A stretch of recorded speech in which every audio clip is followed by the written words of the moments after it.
Sentencing for 9 Somali American men is set for next week in Minneapolis, but a newly elected official is asking for leniency. Minnesota Representative-elect Ilhan Omar wrote a letter to the judge asking for compassion instead of decades of prison time. And Fox 9's Karen Scullin joins us now with what she had to say to defense attorneys and U.S. Attorney Andy Lugar. Karen? Well, defense attorneys are asking for leniency, but so are several others who filed letters to the judge on behalf of the defendants. But U.S. prosecutors responded tonight with strong arguments why all of them should, in fact, receive the recommended sentence.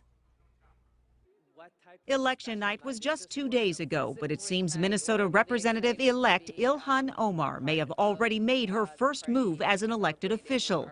In a letter signed November 8th, Omar asks a U.S. district judge for compassion when sentencing 9 Minnesota Somali American men convicted of trying to join the terrorist group ISIS.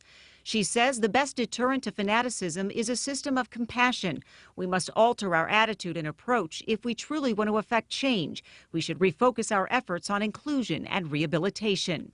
But she's not the only one. 13 letters, including one from the Dean of Students at Minneapolis Public Schools, were also sent to the judge asking for leniency. Osman Sheikh Yusuf says, "I truly am honored to call Abdi Rahman my friend, and I hope that good things happen to this wonderful young man who totally deserves a second chance in life." But those letters and defense attorneys' request for a lighter sentence might not be enough to convince a judge. U.S. Attorney Andy Lugar has filed a response arguing against any lightened sentence. As to the defense claims, some of the men were immature and were therefore impulsive. He says there was nothing impulsive about the defendant's decision to continue to try and reach Syria, despite the FBI's numerous attempts to stop them.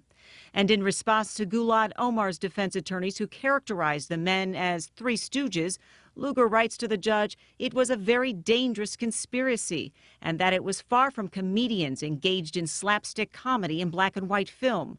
ISIL's members engage in wholesale murder, rape, and cultural annihilation. Now, sentencing will start on Monday, and it's expected to last 2 or 3 days. Kelsey and Jeff?